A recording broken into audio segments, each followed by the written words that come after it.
Iran's President Masoud Pezeshkian has drawn a clear line in the sand, and the implications of that line are being felt from Washington to Tel Aviv to every capital in between. The conditions he has placed on any potential end to hostilities are not subtle. They are not diplomatic pleasantries wrapped in careful language, and they are not designed to open a gentle conversation. They are demands, and the world is now asking whether those demands represent the opening position of a nation that believes it still holds leverage, or whether they reflect the desperation of a regime that has watched its regional influence take hit after devastating hit in recent months. According to reports from Bloomberg and the Jerusalem Post, the Iranian government has now formally stated that any ceasefire agreement must include a binding commitment from both the United States and Israel never to strike Iranian territory again. Reparations must be paid, legitimate rights must be recognized. And none of this is presented as a wish list that can be negotiated away. It is being framed as a precondition, a baseline below which Iran says it will not descend. The question that military analysts and foreign policy observers are now wrestling with is simple. Even if the answer is extraordinarily complex, does Iran still have the power to make those demands stick? Or has the balance of power shifted so dramatically in the past year that these conditions are little more than political theater designed for a domestic audience that desperately needs to see its government standing tall? To understand where we are today, you have to understand how radically the strategic landscape has changed in a very short period of time. 12 months ago, Iran was the undisputed center of gravity for what its leadership proudly called the axis of resistance. Hezbollah in Lebanon was the most powerful non-state military actor in the Middle East, armed with a staggering arsenal of precision rockets and deeply embedded in Lebanese society and politics. Hamas in Gaza had just executed the deadliest single-day attack against Israeli civilians in decades, triggering a war that reshaped the region. The Houthi movement in Yemen was lobbing missiles and drones at commercial shipping in the Red Sea and at Israeli territory with a frequency that stunned global markets. Syria, under Bashar al-Assad, long a transit corridor for Iranian weapons flowing toward Hezbollah, was still standing. Iran itself had responded to Israeli strikes on its proxies with direct ballistic missile and drone attacks on Israeli territory in April and October of 2024, both events that represented something genuinely unprecedented, a nation-state directly attacking another nation-state across open airspace with hundreds of projectiles. The world held its breath both times. And then, in the space of a few months, almost everything changed. Hezbollah suffered catastrophic losses. Its top leadership was killed in a series of precision strikes that analysts described as one of the most effective decapitation campaigns in modern military history. Its missile stockpiles were depleted. Its command structure was shattered. The ceasefire that followed did not represent a negotiated pause between equals. It represented an organization struggling to survive. Then Assad fell, and he fell fast, in a way that even his opponents did not fully anticipate. The transit corridor that Iran had spent decades cultivating and protecting evaporated. The weapons pipeline dried up. Hamas in Gaza was still fighting, but it had been pushed out of its tunnel networks in northern Gaza, and its political leadership had been eliminated in a campaign of targeted strikes. The axis of resistance, the project that Iran had invested blood and treasure in for 4 decades, was in ruins. And then came the Israeli strikes on Iran itself, strikes that targeted the very air defense systems Iran had positioned as its ultimate shield. Some analysts believe that Iran entered this period of direct confrontation deeply miscalculating how Israel would respond, and perhaps more importantly, how the United States under the Trump administration would respond. There are growing concerns in Tehran that the assumptions underpinning Iran's deterrence posture, assumptions about American reluctance to back direct Israeli strikes on Iranian soil, about the international community's unwillingness to allow escalation toward a broader regional war, about the sustainability of the proxy network as a buffer between Iran and direct conflict, were all wrong simultaneously. That is a catastrophic intelligence and strategic failure by any measure. And yet here is Pezeshkian, standing before cameras and demanding reparations, demanding guarantees of non-aggression, demanding that the world recognize Iran's legitimate rights as though the past year had not happened. It raises an important question about what is actually driving Iranian foreign policy at this moment. Is this a genuine negotiating position? Is it a signal that Tehran believes it has more leverage than outside observers think? Or is it a performance for the Revolutionary Guards and the hardline factions that still hold enormous institutional power inside Iran, a performance designed to prevent Pezeshkian himself from being seen as the man who capitulated? What happens next may reshape the entire region, and that is not an exaggeration. The framework Pezeshkian is proposing, if taken at face value, would require the United States and Israel to agree to something neither government has ever agreed to in the entire history of their foreign policy.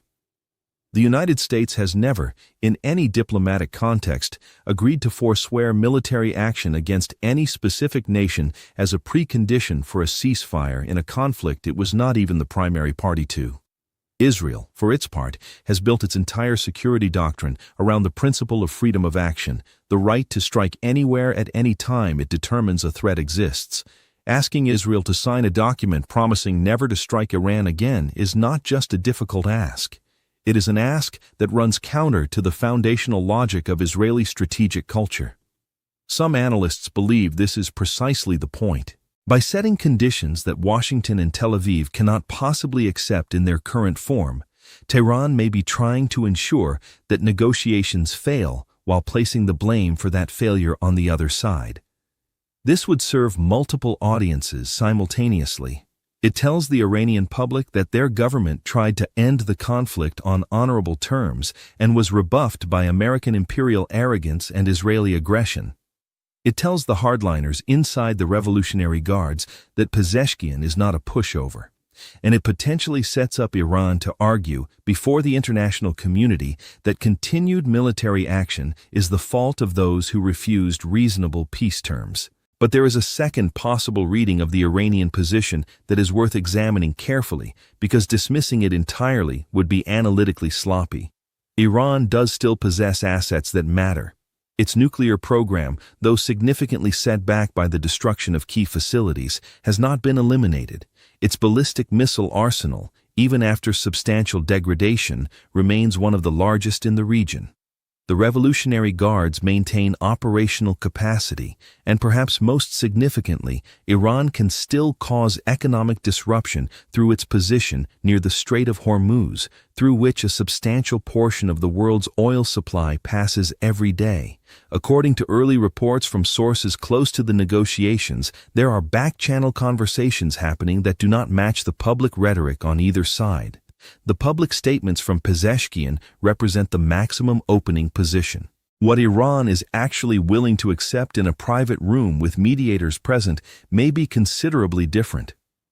Qatar and Oman, both of which have served as conduits for communications between Washington and Tehran in the past, are reportedly both actively engaged in trying to create a framework for those conversations. The question is whether the gap between what Tehran says publicly and what it will accept privately is small enough to bridge. The American response to Iran's stated conditions has been measured but firm. Secretary of State Marco Rubio, who has taken a notably more aggressive posture toward Iran than his predecessors in the Trump administration, has not publicly engaged with the specifics of Pezeshkian's demands. His silence on the details may itself be meaningful. There is speculation that the administration is evaluating whether Iran's conditions represent a genuine opening for diplomacy or whether they are primarily performative, designed for internal Iranian consumption rather than as a serious basis for negotiation. Rubio has been consistent throughout his tenure in applying what he describes as maximum pressure, maintaining and expanding the sanctions architecture that has hammered the Iranian economy, while simultaneously green-lighting Israeli military operations that have degraded Iran's proxy network and its own defense capabilities. The logic of that approach has been, at its core, to deny Iran the luxury of time. If Iran's nuclear program is the ultimate concern, then forcing Tehran into a corner economically and militarily before it crosses the nuclear threshold is the goal. Pezeshkian's ceasefire demands, viewed through this lens, may actually be a sign that the pressure is working, that Iran is feeling squeezed enough to want some kind of off-ramp, even if the publicly stated terms for that off-ramp are far from what Washington can accept. Now let us examine the three scenarios that analysts believe are most likely to play out over the coming weeks and months, because the range of possible outcomes here is genuinely wide, and each carries profoundly different implications for the entire Middle East, for global energy markets, and for American strategic positioning in the region. The first scenario is the one that involves the most diplomatic creativity and the most political courage on all sides. In this scenario, back-channel negotiations succeed in finding a formulation that allows both sides to claim something like victory. Iran gets some form of economic relief, perhaps a partial easing of sanctions on oil exports, some acknowledgement of its right to civilian nuclear development under strict monitoring, and a general statement that does not commit the United States or Israel to never acting militarily, but that is vague enough to be interpreted by Iranian audiences as a meaningful commitment. Israel gets a halt to hostilities, a freeze on Iranian nuclear enrichment above a certain level, and perhaps some form of regional security architecture that includes Gulf Arab states who have their own profound concerns about Iranian power. This scenario is possible, but would require all parties to make concessions that are politically painful at home, and it would require a level of sustained diplomatic engagement that has historically proven very difficult when the underlying distrust runs as deep as it does between these particular parties. According to multiple sources familiar with the history of Iranian-American negotiations, the window for this kind of deal is narrow and closing because every month of continued conflict produces new grievances, new casualties, and new domestic political constituencies opposed to any compromise. The second scenario is significantly darker and represents what many military analysts consider the most dangerous trajectory. In this scenario, Iran's public demands are rejected outright, negotiations collapse before they begin, and Iran decides that its only remaining leverage is the threat of genuine escalation toward nuclear weaponization. This is not a scenario that the government in Tehran advertises publicly. Iran has always insisted its nuclear program is entirely peaceful and that religious doctrine prohibits the development of nuclear weapons. But there is a growing school of thought among Western intelligence analysts who study Iranian decision-making that the lesson Tehran may have drawn from watching what happened to Iraq under Saddam Hussein, to Libya under Muammar Gaddafi, and now to what it perceives as its own proxy network being systematically dismantled, is that only nuclear weapons provide a true deterrent against the kind of military pressure Iran is now facing. If Iran moves toward weaponization, even implicitly, as a negotiating chip, the entire calculus of the current conflict changes. Israeli military planners have been unambiguous for years that they consider a nuclear-armed Iran an existential threat that cannot be tolerated. There is growing concern in Washington that a failed diplomacy track could push the region toward exactly the kind of military confrontation that everyone claims to want to avoid. The third scenario may be the one that the current American administration actually prefers, even if it does not say so directly. In this scenario, diplomatic engagement is maintained at a low level primarily to prevent international criticism of American and Israeli policy, while military and economic pressure continues to intensify with the goal of producing regime change or a fundamental shift in Iranian foreign policy orientation. Some analysts believe that Rubio and the broader Trump foreign policy team have concluded that any deal with the current Iranian government is inherently unstable, because the Revolutionary Guards, who are not elected and not accountable to the Iranian public, retain effective veto power over any commitments a president like Pezeshkian might make. The argument goes that the only durable solution to the Iran problem is a government in Tehran that is genuinely representative of its people, which polls consistently show want normalized relations with the West, and that does not export revolution and does not funnel resources to armed proxies across the region. This scenario requires sustaining a level of pressure that produces change before it produces catastrophe, which is an extraordinarily difficult needle to thread. There is substantial disagreement among serious analysts about whether the Iranian government, even under severe pressure, is more likely to reform or to double down on confrontation. But the biggest question remains unanswered, and it may be the question that ultimately determines which of these scenarios unfolds.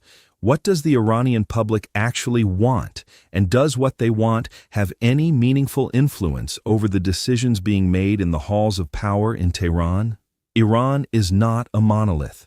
Its society is educated, urbanized, and deeply divided about the direction the country should take. The young people who took to the streets in 2022 under the banner of woman, life, freedom were not asking for a nuclear weapon or a Hezbollah proxy in Lebanon. They were asking for dignity, for economic opportunity, for the ability to live their lives without the intrusion of a morality police that enforces medieval dress codes on a population that, in its significant majority, does not share those values. Pezeshkian himself was elected in part because he represented something different from the hardline establishment. His presidency has been constrained by the institutional power of the supreme leader and the Revolutionary Guards, but his very presence in the presidency reflects a society that is deeply uncomfortable with where the Islamic Republic has taken them. Reports suggest that economic conditions inside Iran remain severely strained, with inflation at levels that are devastating ordinary household budgets, unemployment high among the educated youth, and the rial continuing its long decline against major currencies. The human cost of continued conflict falls disproportionately on ordinary Iranians who have no voice in the decisions being made by their government about whether to seek peace or to press for terms that no opposing party can accept. According to early reports from analysts who track Iranian domestic politics closely, there is a real tension inside the Iranian power structure between those who believe the current confrontational posture is sustainable and those who fear it is leading the country toward a catastrophe that will end the Islamic Republic itself. The Revolutionary Guards, whose economic interests are intertwined with the sanctions regime in ways that are poorly understood by outside observers, because they have built an entire parallel economy around circumventing those sanctions, may not be as uniformly opposed to a deal as their public rhetoric suggests. Some analysts believe that within the Revolutionary Guards, there are factions that recognize the proxy network has been severely damaged and that continuing the current trajectory risks the kind of internal unrest that is the organization's deepest fear. If that internal debate is happening, and there is some evidence that it is, then Pezeshkian's public demands may be partly designed to give those factions within the Revolutionary Guards something they can point to as evidence that Iran is not capitulating, that it is extracting something in return for any steps toward de-escalation. The international community's response to Iran's ceasefire conditions has been divided in ways that reflect the broader fragmentation of global order. European governments, many of whom were architects of the original nuclear deal known as the Joint Comprehensive Plan of Action, and who have been deeply unhappy with the trajectory of events since the United States withdrew from that agreement in 2018, have been cautious in their public statements. They have called for diplomacy without explicitly endorsing Iran's specific demands, recognizing both the political impossibility of those demands in their current form and the genuine danger of a region-wide war that would have direct economic and security consequences for Europe. China and Russia, both of which have developed closer ties with Tehran as Western pressure has intensified, have been more sympathetic to the Iranian position in their public statements, but analysts are skeptical that either Beijing or Moscow has the willingness to provide Iran with the kind of backing that would actually change the military balance on the ground. China's relationship with Iran is primarily economic, built around purchasing Iranian oil at discounted prices, and Beijing has shown no appetite for the kind of direct confrontation with Washington that genuine military support for Iran would entail. What makes this particular moment so genuinely consequential is that the decisions being made now, the decisions by Pezeshkian about whether to hold to his stated conditions or to signal flexibility, The decisions by the American administration about whether to engage seriously with the diplomacy track or to continue the pressure campaign, the decisions by Israel about whether a ceasefire serves its security interests or whether continued military operations are preferable, will determine not just the immediate trajectory of the conflict, but the regional architecture for a generation. The Middle East has been in a state of managed instability for decades, with the great powers and regional actors all operating on the assumption that the situation could be kept below the threshold of catastrophic escalation. That assumption has been severely tested over the past year. The direct exchanges between Israel and Iran, the scale of destruction in Gaza and Lebanon, the fall of Assad, the Houthi campaign in the Red Sea, all of these individually would have been considered extraordinarily significant developments in any prior year. Taken together, they represent a transformation of the regional order whose ultimate shape is still far from clear. The coming weeks will be critical in determining whether the diplomatic track has any real substance beneath the rhetoric. There are growing concerns among observers who have followed these negotiations for years that the window for a negotiated outcome is genuinely narrowing, not because any single party has decided that war is preferable to peace, but because the accumulation of grievances, the domestic political constraints on all sides, and the sheer complexity of the issues involved are making it harder and harder to find a formulation that works for everyone simultaneously. Pezeshkian needs something he can defend to the supreme leader and to the Revolutionary Guards. Rubio needs something he can defend to an American administration that ran on a platform of strength and has staked its credibility on not rewarding what it characterizes as Iranian aggression. Israel's government needs something it can defend to an Israeli public that has just survived the trauma of the October 7 attacks and their aftermath and is in no mood for what it would perceive as concessions to a regime that funds its enemies. None of those constraints are going away, and none of them are irrational from the perspective of the domestic audiences each leader is accountable to. That is what makes this particular diplomatic challenge so difficult. The obstacle is not primarily one of information or even of imagination. Both sides can see what a deal might look like in the abstract. The obstacle is the political cost of getting there, and whether any leader on any side of this conflict currently has the political capital and the political will to pay that cost. The world is watching, and the answer to that question may determine whether the next chapter of this story is written in the language of diplomacy or in the language of fire.